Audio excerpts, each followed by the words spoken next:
почитувани представници на медиумите, почитувани граѓани, еве денеска во СВР Скопје организиравме еден состанок работен на кој што и од началникот на СВР Скопје и луѓето кои што беа вклучени во обезбедувањето на протестите добив информации за случувањата синоќа на протестите во Скопје. Од тука сакам навистина да упатам еден апел и јавен повик до граѓаните на Република Македонија. Секој има право мирно, демократски да го изрази своето видување, својот револт, своето незадоволство и тоа не е воопшто спорно. Меѓутоа, тоа мора да биде ненасилно, мора да биде мирно, како што доликува на демократски свет. И во таа насока навистина апелирам да нема насилство на протестите, да нема состојби на уништување на имот, државен или приватен, да нема напад врз полицијата, заради тоа што полицијата е тука да ја зачува безбедноста и стабилноста и навистина апелирам до граѓаните на Република Македонија да ја третираат македонската полиција како партнери, како чувари на нивната безбедност. Само така можеме да си помогнеме сите заеднички.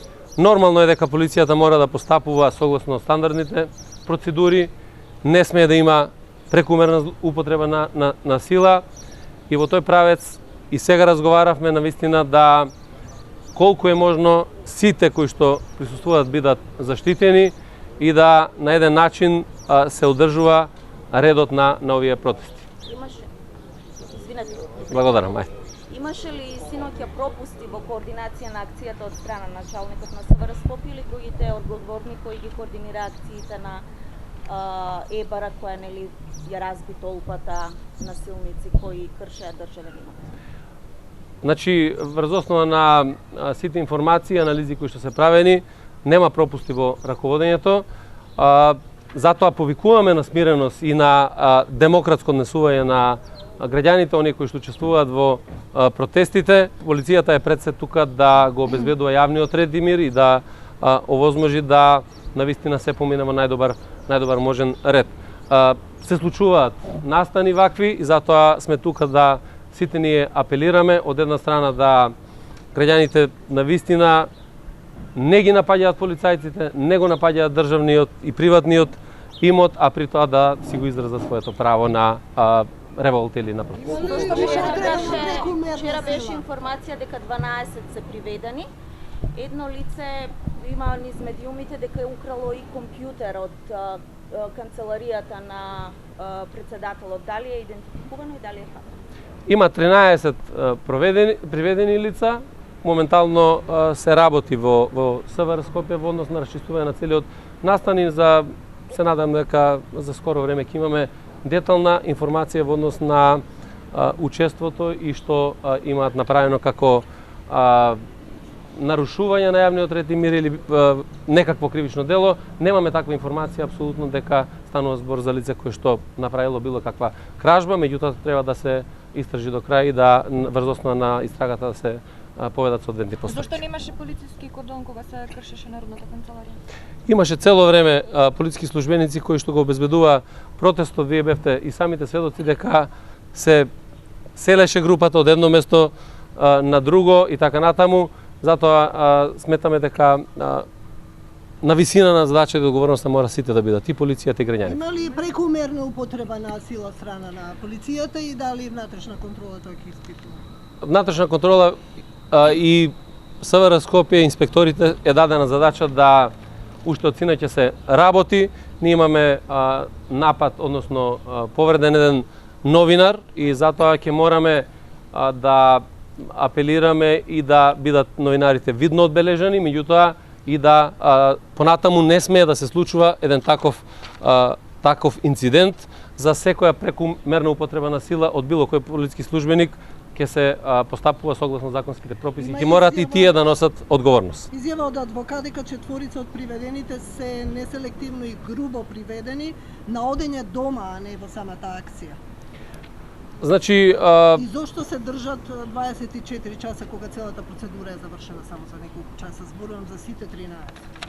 Јас не знам од кај ви се информациите дека процедурата комплетно завршена за сите 13 приведени, тоа е паушална оценка која што вие си ја давате. Меѓутоа се работи се уште, а тие се држат врз основа на овластувањата кои што и насоките кои што се добиваат од јавното обвинителство на Република Македонија, така да најдобро е да се чекаме да се констатираат сите факти врз основа на тоа да излеземе со конечен извештај. Кој даваше наредби вчера за единицата?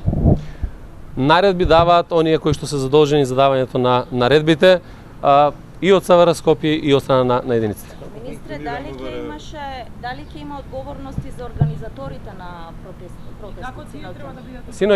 Синоќа немаше најавени протести, тоа се спонтани протести, впрочем и според законот немаат врска. Може да се најави, а немаат врска да бидат најавени.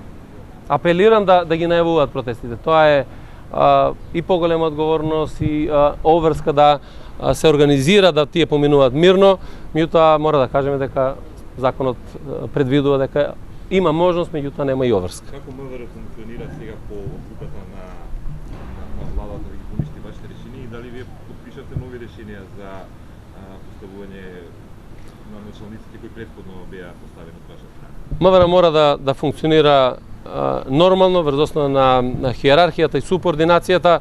Вие имавте изјава од дополнителниот заменик министер дека министерот ги има сите овластувања и ингеренции. Нормално е дека тоа предизвикува проблеми, нормално е дека носење на една таква одлука за поништување на акти поединечни не е одлука која што е во надлежност на владата на Република Македонија.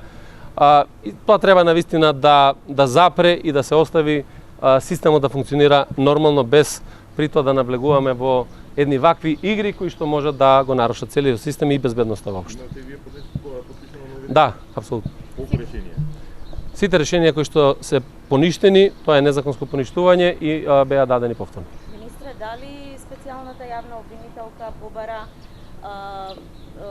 уште двајца нови истражители од Министерството за внатрешни работи, низ медиумите деновиве се шпекулираше со првиот човек на СВР Скопје и командантот на посебната единица за интервенција АЛФА. Видете, секојдневно до Министерството за внатрешни работи пристигнуваат барања, односно наредби со кои што се земаат одредени полициски службеници како истражители. И затоа бројката во сите обвинителства во Република Македонија надминува над 120 истражители во одреден момент. Тоа представува сериозен проблем за функционирањето на Министерството за внатрешни работи. Така да и од специјалното јавно обвинителство, и од јавното обвинителство, и од јавно обвинителство за организиран криминал, сите наредби кои што доаѓаат, за жал, ниту јас, ниту било кој друг од Министерството може да ги оспори, туку напротив треба да постапува по таа наредба. Дали е завршен распит за 13-те приведени? Одговорив пред малку на тоа прашање. Министре, грчката војска имаше војна вежба со Вајлево на Бидомени како реакција на однесувањето на македонската полиција пред неколку дена. Дали ќе одговорите некако на војната вежба? Ние апсолутно соработуваме со грчката полиција, заради тоа што само преку координација и соработка можеме да ја заштитиме македонско-грчката граница. Вие знаете дека и вчера имаше обиди за насилен премин на границата, благодарение на таа координација, благодарение на делувањето на полициските службеници од страна на Грција и македонската полиција се сочува границата и не беше дозволен влез на територија на Република Македонија. Тоа е неопходна соработка која што треба да ја имаме, инаку се што се случува на територија на Грција и какви одлуки носат нивните безбедносни сили, тоа е нивна работа. Благодарам.